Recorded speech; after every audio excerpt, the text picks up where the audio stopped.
Et on commence cette édition avec une alerte à la pollution. Les températures augmentent dans le Grand Lille à mesure que le printemps arrive et la pollution reste au sol. La métropole lilloise est touchée et la population est donc amenée en ce moment à inhaler des particules fines dangereuses pour la santé.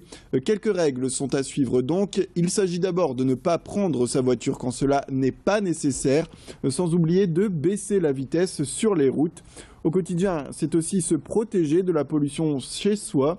Alors Céline Desrosiaux, responsable de la communication chez Atmo, un institut qui mesure la qualité de l'air dans la région Nord-Pas-de-Calais, nous donne quelques informations sur cet épisode un peu exceptionnel de pollution. On ne peut que recommander aux personnes les plus sensibles, je pense notamment aux jeunes enfants, aux personnes âgées, aux personnes qui souffrent de déficience respiratoire, de pathologie respiratoire, d'être vigilants et d'adapter leurs activités en conséquence. Et évidemment à l'ensemble de la population d'adapter également leur mode de déplacement, de reporter éventuellement des déplacements ou d'utiliser le plus possible les transports en commun ou les transports les moins polluants. On passe à l'innovation Made in Nord-Pas-de-Calais avec la société Tridé à Lille, créée en 2014 par Christophe Delpierre et Thomas Delberg. L'objectif de cette start-up est de modéliser des objets grâce à une imprimante 3D afin de les rendre accessibles aux malvoyants, afin qu'ils puissent notamment apprécier des œuvres d'art. Les jeunes entrepreneurs souhaitent aussi miniaturiser quelques monuments comme le Beffroi de Lille afin de permettre à tous de connaître leur environnement. L'idée à terme est aussi de construire un plan de la région et de l'île en 3D. Aujourd'hui, la start-up compte se développer. Elle aimerait récolter 10 000 € afin d'acquérir 5 nouvelles imprimantes. Et pour cela, Christophe Delpierre et Thomas Delberg ont lancé un programme de financement participatif sur la plateforme internet Kiss Bank Bank. Les dons sont possibles pour ceux qui sont intéressés jusqu'au 26 avril. On les écoute, je vous le propose. C'est un travail de modélisation 3D, donc soit à partir d'un scan 3D, on va scanner la sculpture en 3 dimensions pour avoir l'image numérique sur ordinateur, ou à partir de photos reconstituer l'image d'un monument par exemple. Et ensuite il va y avoir l'étape d'impression 3D, donc avec la machine qui va permettre de fabriquer finalement à partir du fichier numérique l'objet. Et puis après ça va être le toucher, donc en tout cas le montrer, faire un test utilisateur avec une personne déficiente visuelle pour valider que en tout cas la médiation culturelle se passe bien, que le toucher est agréable, et ensuite ça va être la diffusion du produit, en tout cas la diffusion de l'objet pour le donner à toucher au plus grand nombre de personnes. L'entrepreneuriat toujours dans cette édition avec le lancement du site contrôletechniquegratuit.com co-créé par un nordiste. Il ouvrira le 28 mars dans le Nord-Pas-de-Calais comme région test. Le principe, c'est que les automobilistes répondent à un questionnaire en échange d'un contrôle technique gratuit dans un centre agréé par le site.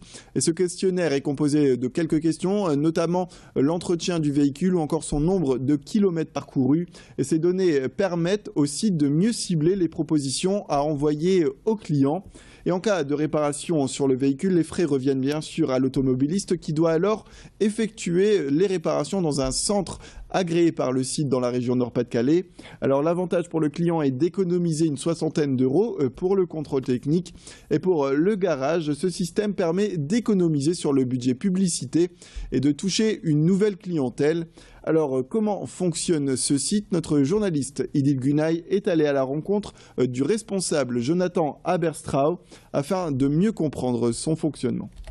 L'idée, c'est de faire en sorte que les personnes qui sont intéressées par recevoir des offres des professionnels reçoivent directement les offres quand elles sont intéressées et à leur demande. Donc on récupère toutes les informations de la part de l'ensemble des utilisateurs, on les garde toujours confidentielles, elles ne sont ni transmises, ni louées, ni vendues à aucun tiers que ce soit. Et toutes les personnes qui nous confient leurs informations ont la possibilité de nous demander du jour au lendemain de complètement les faire disparaître de notre base de données et de leur rendre absolument tout ce qu'elles nous ont donné, sans aucune obligation. Donc nous, on s'engage justement à ça de manière à être l'intermédiaire de l'ensemble des utilisateurs pour les professionnels.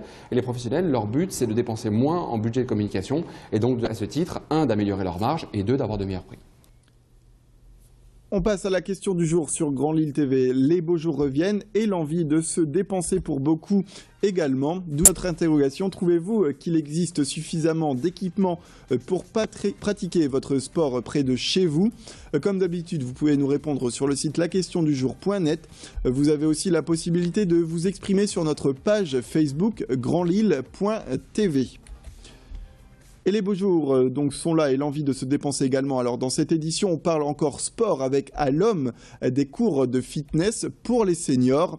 La gym volontaire leur permet chaque semaine de garder la forme et de préserver la souplesse indispensable lorsqu'on prend de l'âge. Ces cours dispensés au complexe Léo Lagrange connaissent un grand succès. Il faut dire que l'association Gym Volontaire permet de s'adonner à la gym tonique ou encore à l'aérodance, l'aérolatino, sans oublier la gym adaptée pour les personnes en surpoids ou diabétiques. Notre journaliste Thibaut Paquis s'est rendu sur place afin de comprendre le succès de cette institution présente depuis des décennies à l'homme. Sans aucune prétention, que c'est d'abord le côté chaleureux. Qui plus est, nous dispensons plus de 28 cours hebdomadaires. Je pense que c'est ce qui fait que les gens sont attirés par aussi bien la diversité de la piscine que des cours pour les personnes en difficulté, que des cours pour les plus jeunes, à savoir Zumba, Step et renforcement musculaire par exemple. L'association est une institution à l'homme. Nous avons été reconnus comme tels puisque nous avons obtenu le trophée de l'association la plus méritante cette année de par les services de la mairie. Et c'est la fin de cette édition. Merci à tous de nous avoir suivis. L'information continue sur Grand Lille TV. Dans quelques minutes, un nouveau Flash Info. En attendant, on passe à la météo et à l'infotrafic.